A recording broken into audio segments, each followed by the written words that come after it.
ikaw nagturo ng Zumba ngayon. Itong bayad mo. Dami pera. Wala, ang galing mo. Sige, eto ang tip mo, ha? Thank you po. Congratulations. Wow, salamat po. Salamat. Salamat po. Ano ba lang, bilib ako sa'yo. Kasi lahat gagawin mo para sa mga magulang mo. Siyempre naman po. Ayaw ko po sila malungkot. Bait talaga ng batang to. Magkano yan? Daming pera.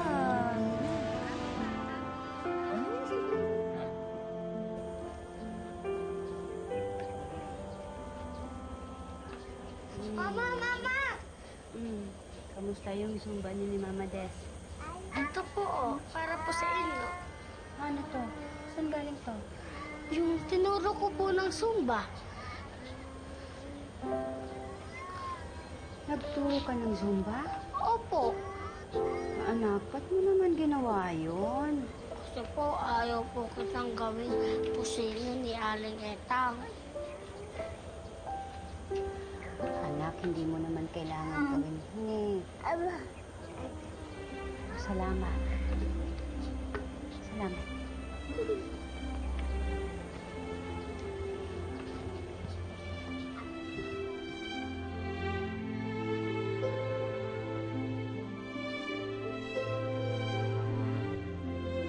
Baby!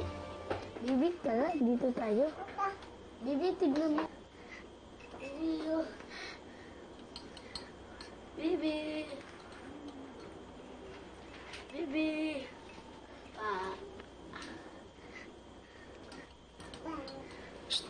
Balang, ano ba? Ba't ganyan ka kumilos, ha? Para kang kiti-kiti. Tigilan mo nga yan. Hayaan mo na, naglalaro lang yung mga yan. Baby! Siya nga pala, meron na akong... May trabaho na ako dyan sa susunod na barangay. Kinuha kong construction, pero pansamantala lang yun. Uy, maganda pa rin yun. Kahit pa paano, may pumapasok na pera sa atin. Kaya, Yun na nga yun. Saan ka ba nakakuha pang bayad utang? Ayan, si Balang. Nagturo ng Zumba. Nagturo ka na malimos. Ano ito sa kakasayaw nitong batang to? Baka pagtawanan naman yan at tukso-tukso yan dyan sa labas. Saka ba kami kumalat na may anak akong... May anak akong bakla.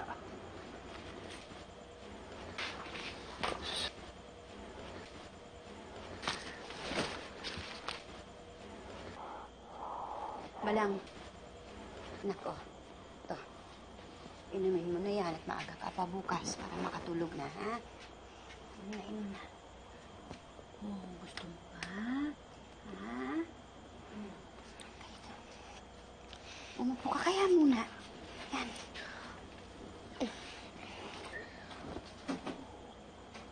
Okay?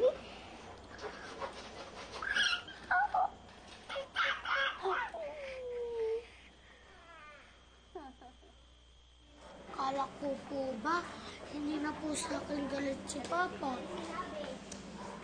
Hayaan mo. Pag uwi niya, mamaya kakausapin ko. Pwede po ba akong sumayo pang wala lang po si Papa? Pwede naman yun. Sayaw lang yun eh.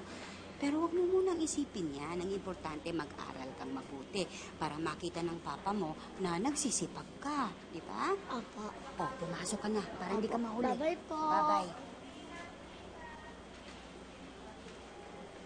Hello, good morning po, teacher. Hello, good morning. Napanood niyo po yung Zumba ko po? Napanood ko? Ito po ang unang step natin. Abo! Katarga balay. Pasok ka na, halika na. Ano ba yan? Ang taba ng bata? Siya yung nagsasayaw, di ba? Bakla ba yun? Ang lambot kasi ng katawan. Ano pa bang tawag sa batang nagbe-Beyonce, di ba? Excuse me. Anak ko yung pinag-uusapan nyo? Wala kayong magawa, ano? Bata, pinagchichismisan nyo? Mabuti pa, pag chismisan nyo yung mga mukha nyo nang matuwa naman kayo sa inyo. Ano magawa, bata, pinagchichismisan? Ano nag-aaral? Totoo naman yung sinasabi ko eh, di ba?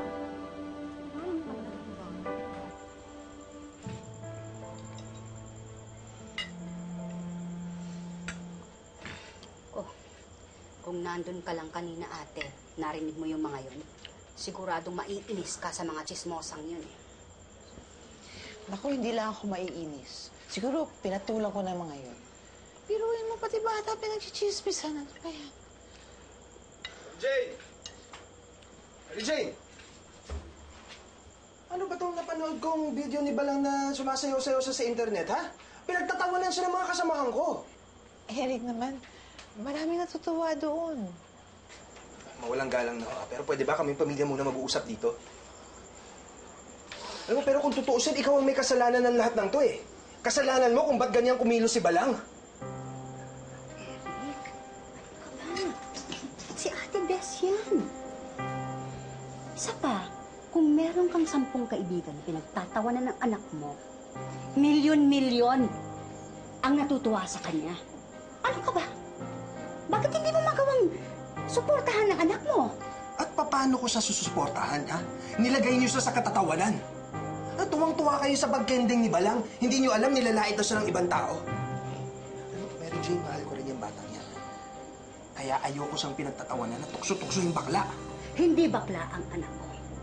Hindi bakla si Balang. Kung bakla siya, wala akong pakialam. Dahil anak ko siya.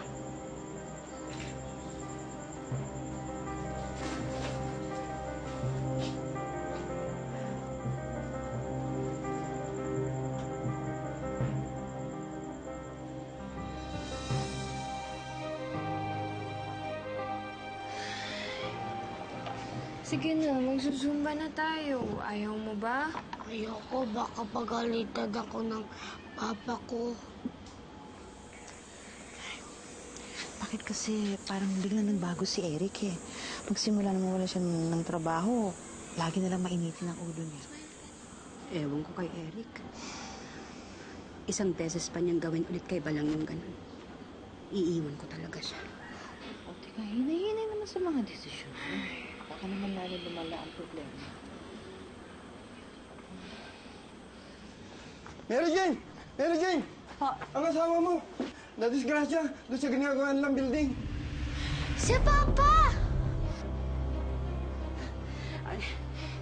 Nika, ikaw muna bahala kay Balang, ate. Halika, puntahan mo na. Ano po ba nangyari? Ano nangyari, kuya? Doon na lang, mapilitan ng isko.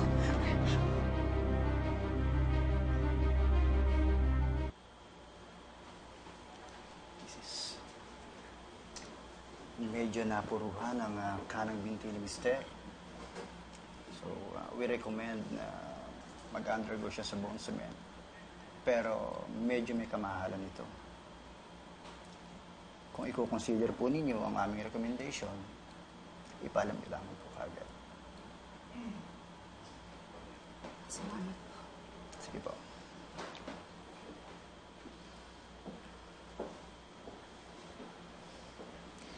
Mary Jane, kaya mo yan. Huwag kang mag-alala. Maraming tutulong sa'yo.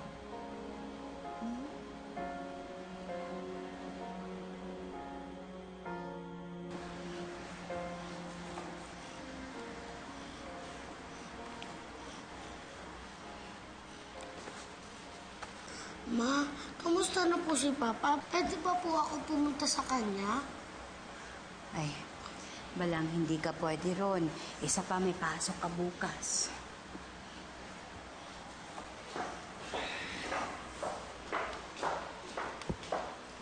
Ma'am? Ma'am, pwede po akong makiusap. Baka po pwede yung bumali. Yung asawa ko kasi na ospital, ipangdadagdag ko lang ng bayad sa ospital. Sige. Pero hindi pwede ganun kalaki ibali mo, ha? Pwede na ba sa isang buwan mo sweldo? Opo. Opo, ma'am. Salamat po. Sige.